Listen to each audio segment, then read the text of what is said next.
We are honored to be joined on DeKoder by Dr. Soumya Swaminathan, someone whose face, of course, became most famous and familiar to all Indian homes and homes across the world when she was chief scientist at the WHO and used to give us in that reassuring, uh, trustworthy voice all that information and reassuring us that things are not as bad as they seem.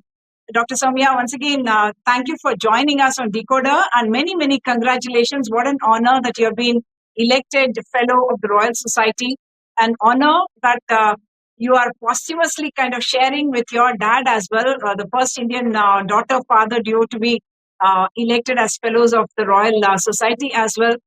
You have always mentioned that you admired him, that photograph that we see of him behind you, Professor Swaminathan, MS Swaminathan. Uh, he has inspired so many scientists in the country. What does today feel like when you share this honor along with him? No, it's a wonderful feeling for sure. And I wish he were alive actually today. I think he would have been very, very happy because he really is the one who motivated me to take science. You know, from a young child when I was growing up in the Indian Agricultural Research Institute, I used to go to the labs and the field where he used to work.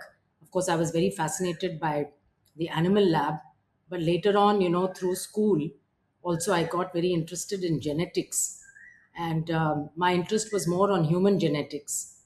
In fact, that was my first preferred area of specialization. So I think in their own ways, both my father and mother, obviously, they had huge influences on me and my sisters. But what I always saw that was different about him was that it was not science for science sake. It was not just pure pursuit of knowledge, but it was more of application. How do we use that knowledge to improve uh, society, to improve people's lives, to improve things that we see around us? And so he was always thinking like that, always making that connection. And I think that is what I've tried to apply also in my work. I understand you're also only the second Indian woman to be elected as fellow at the Royal Society. Does it really mean? I mean, your father was an inspiration. Girl, his daughters have done so superlatively well and made us also proud. Are there still barriers for women in science? The Prime Minister spoke about how Indian girls are taking up so much more of STEM than in any other part of the world, perhaps. And still those kind of barriers. And what do we need to do systemically to be able to change that, have more women in science? So one thing which I feel, bad about is the fact that I'm the second Indian woman, because we've had trailblazers, stalwarts in different fields of science in India, women, and they have not been recognized by the Royal Society. I think Dr. Gagandeep Kang is a very good friend of mine. She was the first Indian woman, also a medical doctor. So this is absolutely no reflection on women in science in India. I think we do have, and we have had in the past, excellent scientists. To come to your question, I think women do face extra challenges compared to men because of the expected additional social responsibilities and also biological responsibilities. I think it was Rohini Godbole who famously said that for women, your biological clock is ticking at the same time as your academic clock. And so, when the time when you are really spending a lot of time on your own discipline, getting good at it, doing your deep research, writing papers, etc., or whatever field you are in, it may be more application. That's the time also when, because of biology, if you're going to start a family, you have to do it at that time, and that comes with the responsibilities of child care and so on. Women also have the additional responsibility of caring for your elderly relatives or any disabled people in the home. During COVID, I think there is enough data to show that more women scientists had to give up jobs because children were at home, there was homeschooling and so on to be done, and male scientists actually advanced much more rapidly because they were spending all their time focusing on work. A lot of them, of course, shifted to doing COVID related work, but the contrast between men and women during COVID came out very clearly. So I think systemic changes are needed, and we need the ecosystem and the environment. There have been many reports and many analyses of the issues that women face. So I think we are very well aware of them. Simple things like having creches at workplaces, wherever there are, at least more than, let's say, 20 or 30 women working, you will always have a few babies. And I've seen some good examples of government departments that have creches in their workplace. So care both for children and care for elderly and disabled and sick people for society as a whole is something critical to enable more women to be in the workplace. The other thing, of course, is the social environment, and that is changing now. I think as more and more women are getting into the workplace, I think that division of responsibilities at home, I could never have achieved what I have done if it were not for my husband, and the fact that he took so much of the burden of childcare from me so that I could travel. And of course, we both shared the responsibilities, but that equal sharing and the knowledge that somebody else is there at home to look after your children. And, uh, and then I think it is also leadership skills.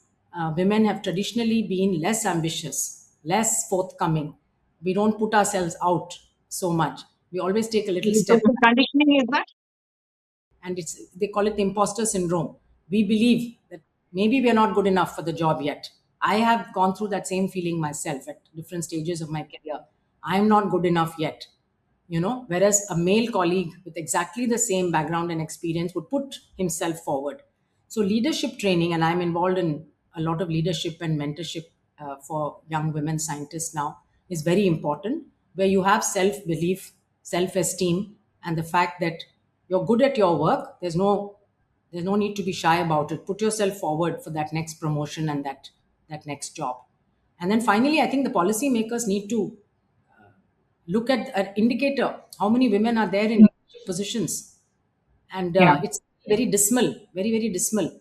And so there has to be proactive search for women. Very often I've heard interview committees say, oh, there are no women who can do this job. Not true at all. Women can do every job that a man can do. So this belief that, oh, there's no qualified woman out there who can do this is not correct. And so I think people in the decision making positions also very proactively need to ensure that there's a gender balance, particularly in leadership. While it's true that today, more than 50% of college students in any discipline, practically any discipline, are women.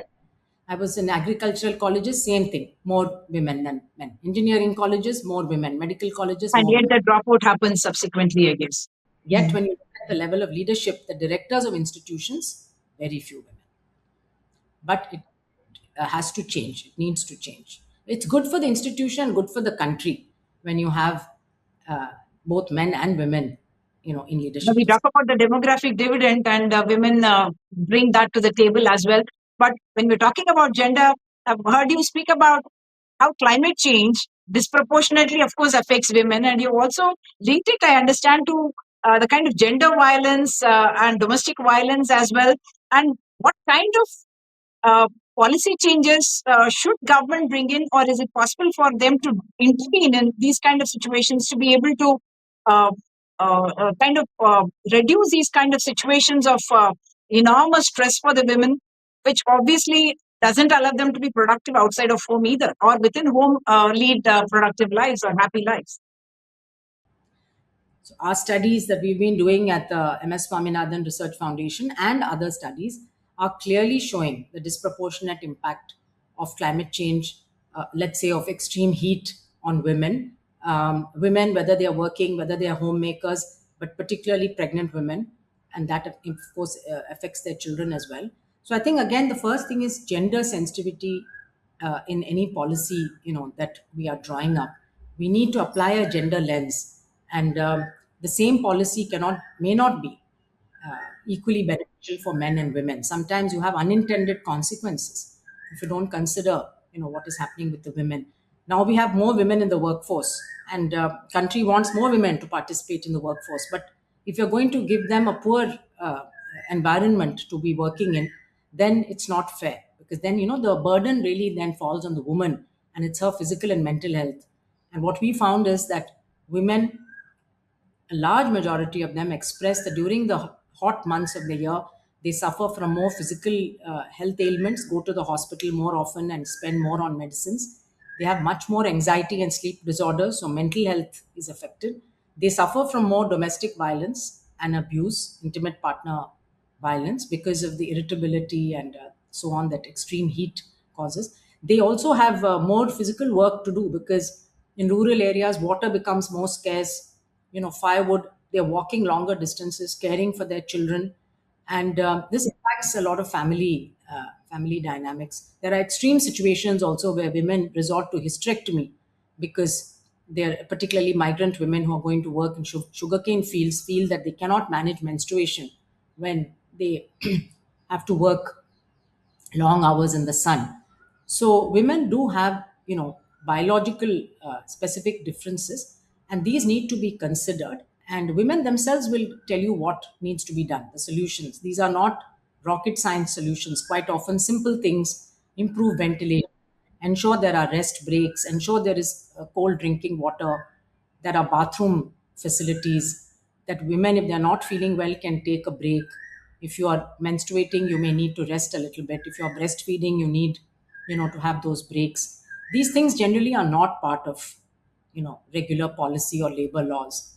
And so those are the kind of small changes, if we make, we can, we can make their lives much better in the workspace. There are also occupational health injuries which are very poorly studied and understood.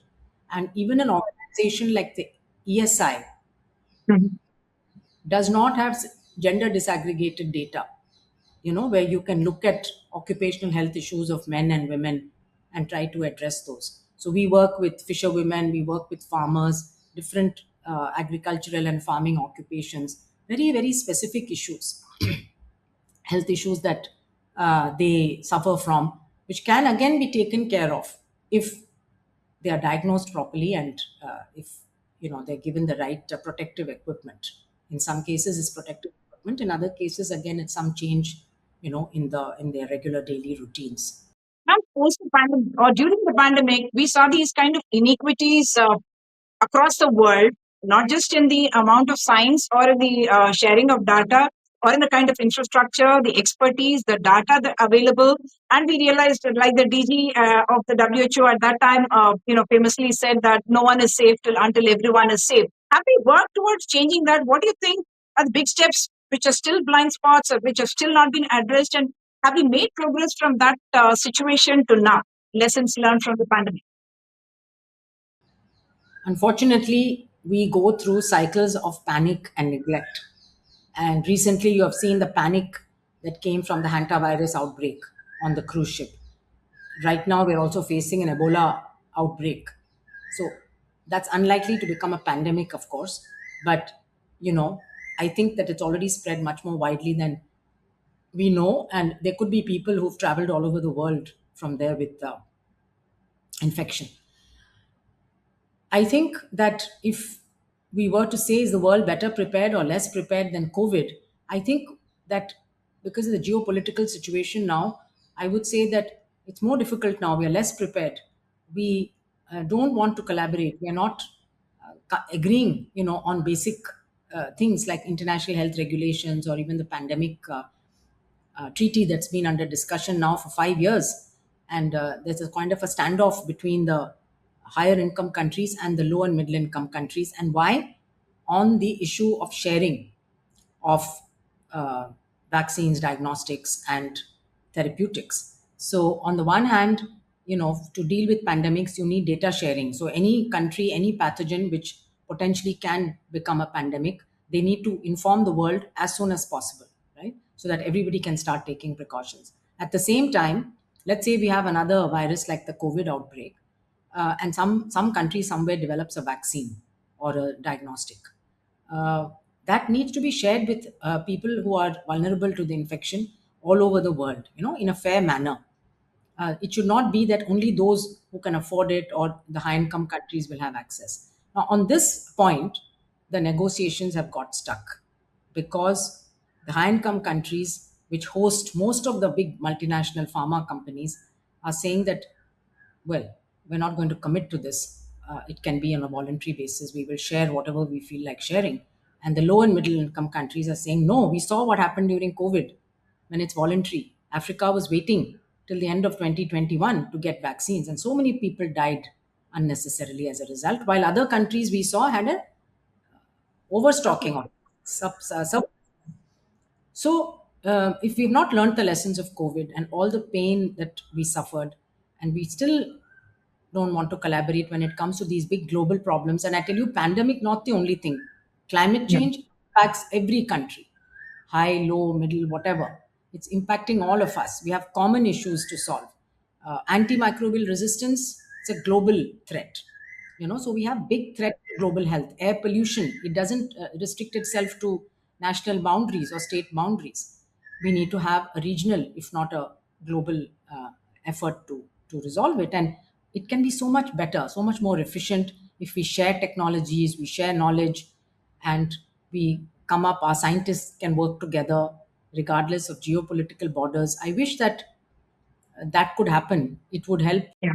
humanity as a whole, progress much better, faster. That's really unfortunate, like you're pointing out, because of geopolitical power equations and lack of probably understanding. I mean, is it no longer, is it not really even today mandatory that people must share information if they find new virus within stipulated periods? You said Yes. vaccine sharing or therapeutics, they are not willing to because of commercial reasons. That again, beats the entire purpose, like we saw during the COVID pandemic itself. That if one country is suffering, it's bound to affect many others eventually. Very true. That's why we have international health regulations. All countries who are member states of WHO are supposed to follow it. Now, whether you follow it or not, of course, depends on the country. But this is the commitment that all countries make. You know, but the sharing of the countermeasures, or what you call the drugs and vaccines and so on, that is a separate issue which is not covered in the international health regulation. So that is why there's one treaty for influenza which countries have agreed on, but now for there's another one being negotiated for pandemics, any future pandemic. So you see the Ebola outbreak now, it is with a strain on which no R&D has been done. Why is that the case? Because it only affects very poor African countries. And these people who are dying of Ebola live in miserable conditions. I've been to those countries and seen this situation there. They live also in a conflict zone. They have hardly any health facility. So no wonder that only after 80 deaths we even came to know that there's an Ebola outbreak. And right now there's no vaccine or drug or anything to offer them. Unlike the Zaire Ebola strain, for which we do have monoclonals, we do have, because there have been big outbreaks in the past. WHO coordinated some of the research around that. So WHO does help to bring scientists together from around the world. That's what we did during COVID and previous outbreaks as well. But there has to be that political commitment also. India's Otherwise, own situation in terms of Sentinel and the surveillance systems, has it improved now? And you've also spoken about this issue about we don't have to scramble to uh, get the pathogen, their genetic thing first analyzed, and instead you go for a different strategy. Explain to us why that is something that the government should be looking at, and what the situation in India itself is. right. So, as far as India is concerned, we have an excellent lab network. So the ICMR has really strengthened and expanded its lab network across all states. And after COVID, that got further strengthened with more BSL 2 and 3 labs as well. We've got good genomic facilities both in the public and the private sector. And during COVID, you remember we had INSACOG, which was a Yeah. consortium of genomics labs. Now, they're not being fully utilized, I believe. They're not being fully utilized in the sense that they are sort of doing some regular surveillance and collecting data and so on. But using that data, analyzing that data, putting it out, developing a whole, the art of risk communication. There is an art and a science of risk communication, how you communicate risks to the public. Just take something as basic as immunization. As starting with COVID, there was a lot of vaccine misinformation and disinformation around the world. And the United States is a country which now today, the vaccine misinformation coming out of there is so high that it's confusing a lot of people. because people listen when experts speak, and they're raising all sorts of false alarms, like autism being connected with vaccines, where there's absolutely no evidence. COVID vaccine, till today, there's no evidence that there have been any long term damage to any organ system. Yes, there were short term side effects, but no long term new threats or side effects which have emerged. So, this vaccine disinformation, in addition to other factors, could have an impact and does have an impact on the immunization rate of many countries. And today, you see outbreaks of measles and diphtheria happening in high income countries because so many people have stopped vaccinating their children. So we have to be very watchful in India also. Luckily, during COVID, this vaccine misinformation did not impact. We had a very good vaccine coverage, but that's not to say that we can be complacent. With social media today, a lot of health misinformation spreads on social media. And so that is why I said we need a very strong health communication arm of the Center for Disease Control, our National Center for Disease Control, which is constantly analyzing and putting out data to public, both to calm people and prevent panic when there's an outbreak, tell people what is happening, what sort of outbreak, which part of the world is India impacted, no, yes, what are we doing to prevent it, and so on. But also put out regular, health communication. And this will improve health literacy, I think, when you start understanding that viruses are all around us. We live with viruses all the time, it's not new, but sometimes it becomes a threat to us. For example, avian influenza, yes, it's circulating. Occasionally we hear of birds, chicken, ducks, etc., being infected. They get culled. Sometimes it's the wild birds which are infected. Sometimes, occasionally, it spills over into a human and it can be fatal, and so on. But we have to be very watchful because the next influenza is a pathogen which can anytime mutate, into an epidemic or a pandemic potential. Similarly, coronaviruses can also happen.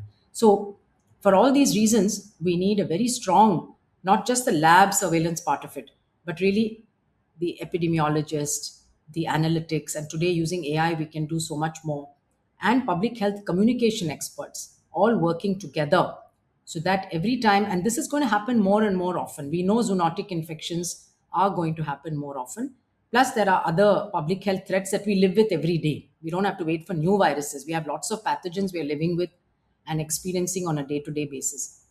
R&D. We need to strengthen R&D for preparedness. Tomorrow, if one of these viruses comes to India, do we have a prototype vaccine that one of our companies has developed today using our mRNA and other technologies?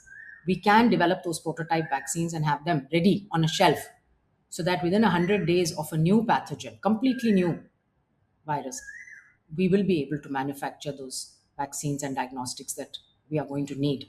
So the 100-day mission was something that we had talked about in the Niti Aayog report on pandemic preparedness, and also a new Public Health Emergency Management Act. India does not have a modern, up-to-date act to deal with public health emergencies. We have a very old 1890s Epidemic Prevention Act. So it's time that we also thought about a Public Health Emergency Management Act and brought that out so that next time there's no confusion about who's to do what, where the distribution of responsibilities lie. Again, being a federal structure, center Yeah. and states have health is a state subject, but there are many things a center would have to do in a national emergency, and there are many things the states would have to do. So I think that kind of clarity and all that you need in advance. You can't start doing that once you have an emergency. So I think these are all wake up signs. The last few weeks and months that we've had this outbreak, that outbreak. Luckily, India has been not impacted directly, but it's a wake up call saying all around us we've damaged nature to the extent, that nature, there are pathogens which are going to come in sooner or later. So, like you mentioned, infodemic sometimes is as dangerous or more dangerous than the virus itself.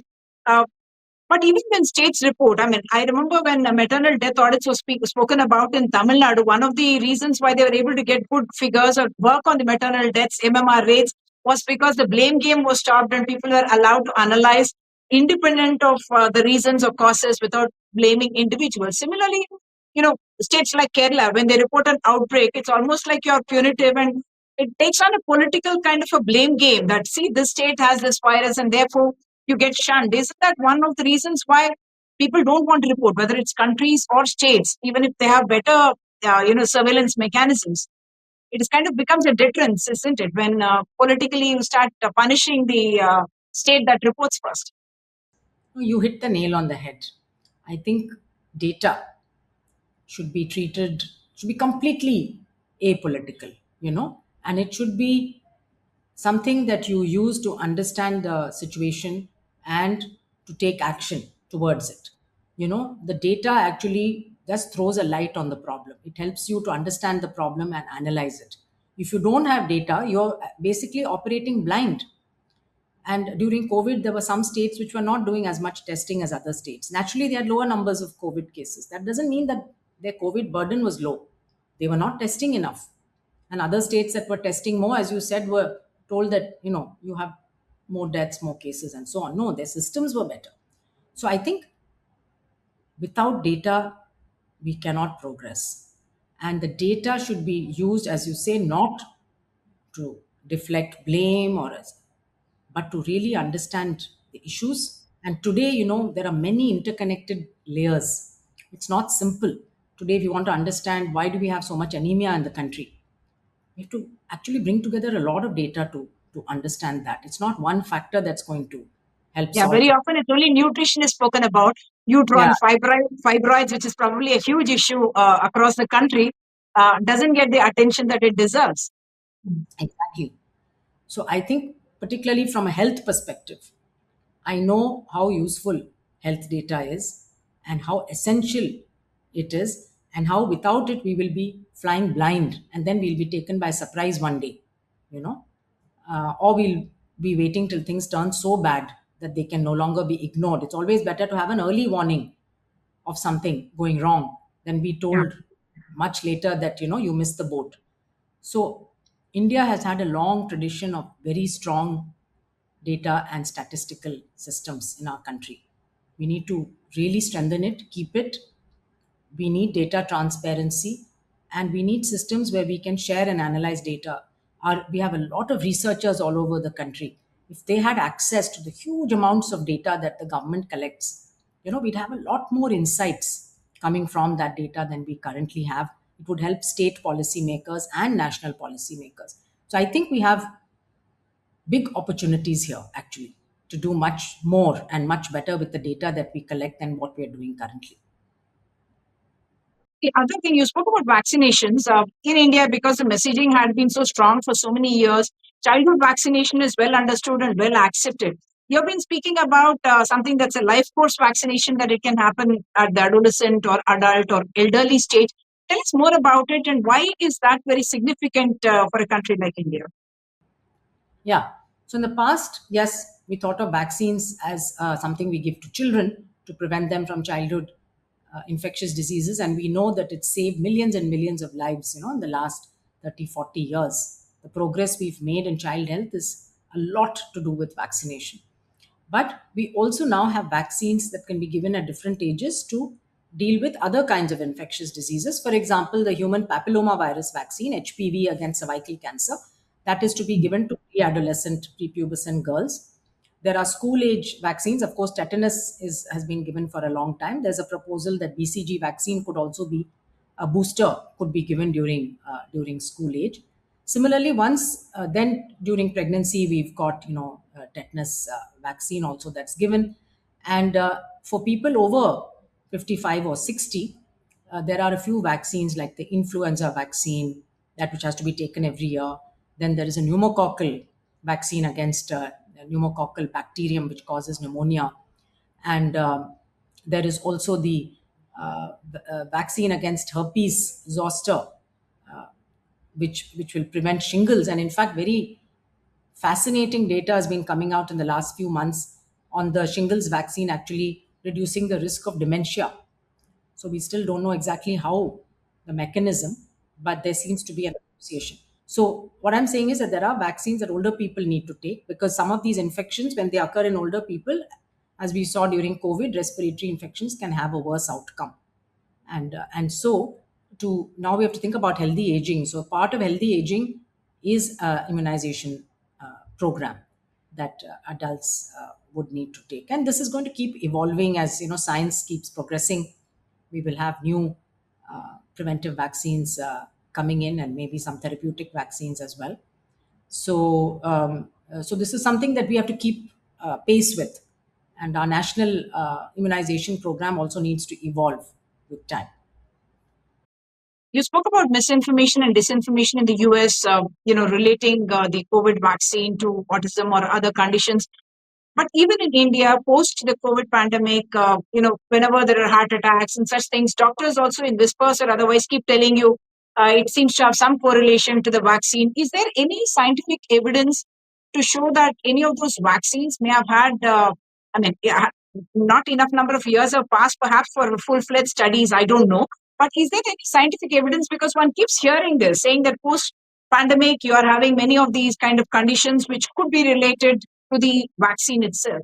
So, the strange thing is that when someone has a heart attack or some other health problem, they immediately relate it to COVID vaccine. I don't know why. Maybe it's because of all this misinformation and the social media.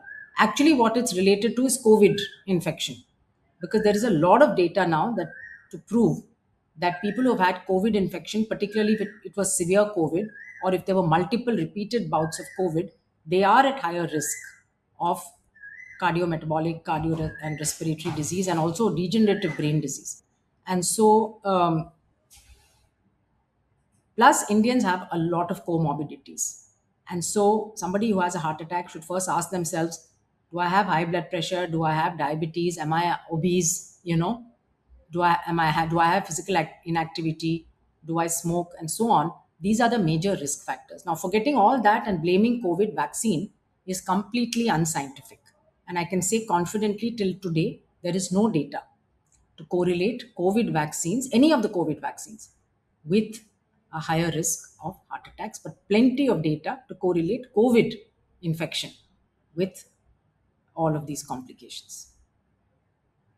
With people like you, in a kind of a leadership position, not just in medicine, health policy, and also how people are treating this entire, the kind of global health risks that we are having. Is India, in a sense, taking a leadership role here, or is there more opportunity for India to play a bigger role in this in this kind of a space where yourself spoke about the geopolitical risks that are there, but health is a huge risk. Climate change, like you mentioned, the the antimicrobe resistance that you mentioned, all of that coming back. You yourself have headed the TB program, have been strategizing. That's also been a big worry, isn't it? The drug resistance and so on. Where does India stand there, and the leadership role that it can have in the world?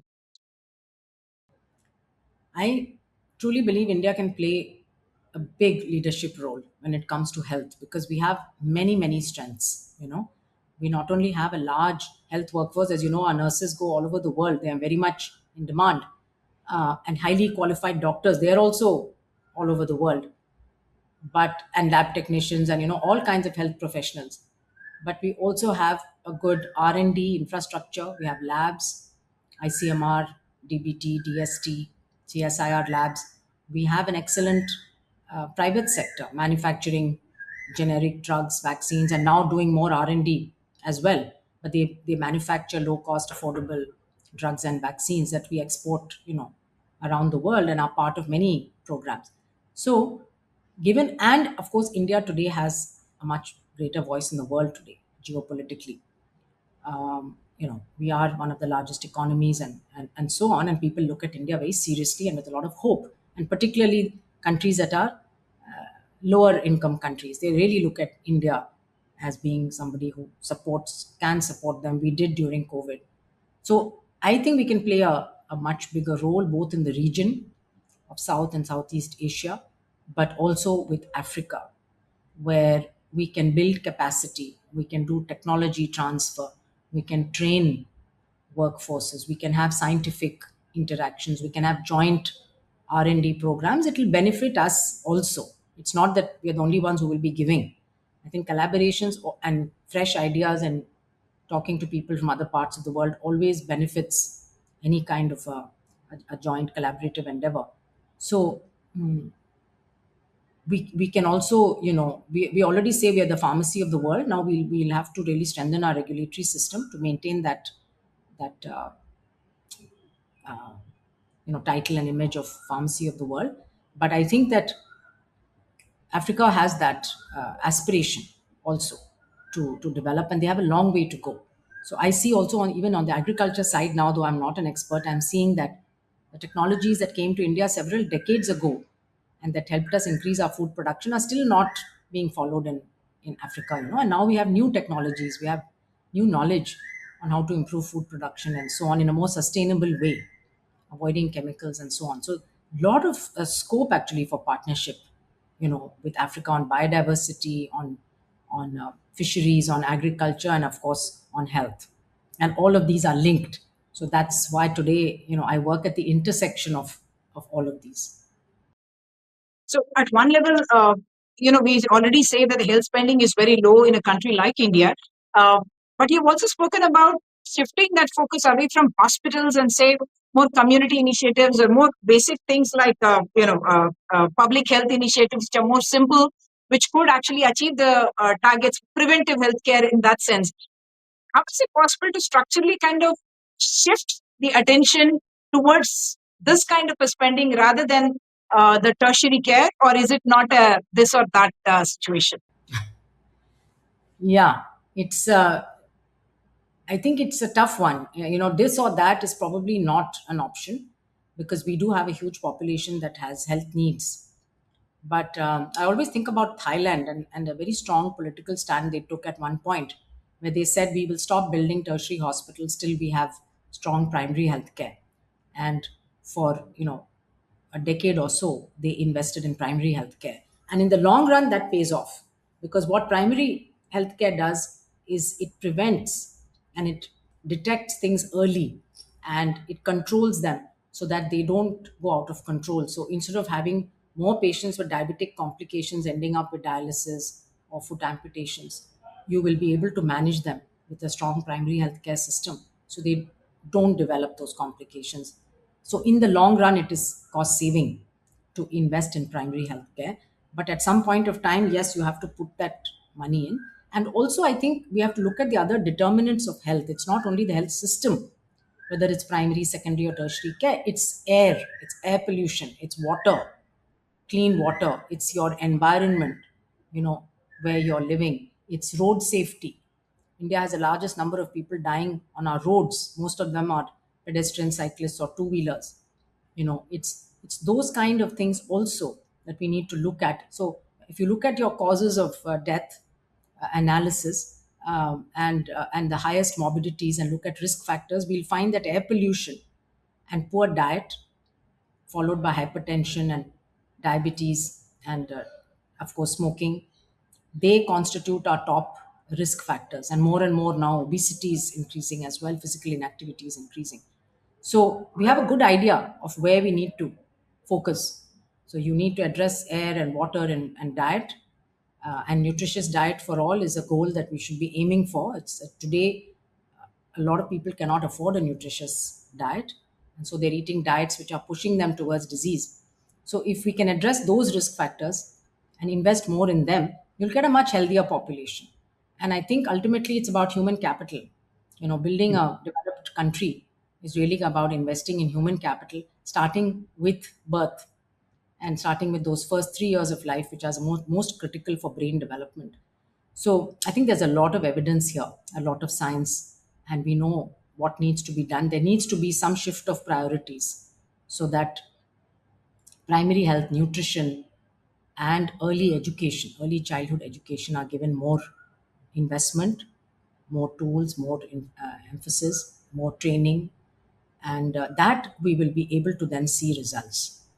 Because today, when we talk about the poor capacity, the low reading skills, the low math skills of children in school, which is what the survey shows year after year, it is due to both nutrition and brain stimulation in the early years of life. So you only have that window of the first, 5, 6 years, and if you miss that window, then it's very difficult. So I think really thinking ahead, the children who are being born today will be 21 years old in 1940s, 2047. when we want to be a Viksit Bharat. So we need to invest today to keep those children healthy. Um, and of course, the people who are like us who are look forward to healthy aging. We don't want to be sick and have multiple problems. What's the point of living long if you're going to have a lot of health issues and you're not having a good quality of life? So it's very important. I think our demographic is shifting in a way. We'll have to do both: look after the young as well as look after an increasingly aging population. Yes, indeed. Instead of advocating for more number of children, as some political leaders have recently done, incentivizing more children, perhaps it is time, like you said, to focus on the children now and give them the best resources so that they become the citizens that we need them to be healthy and productive when 2047 comes. Thank you so much, Dr. Soumya Swaminathan, for joining us. You have always made India proud, Indian scientists proud, women proud, and we hope you continue to be that voice and the same voice that everyone trusts in the world. And hopefully, they will all be listening as well. Thank you so much for joining us on DeKoder. Thank you so much. Really appreciate it. Thank you.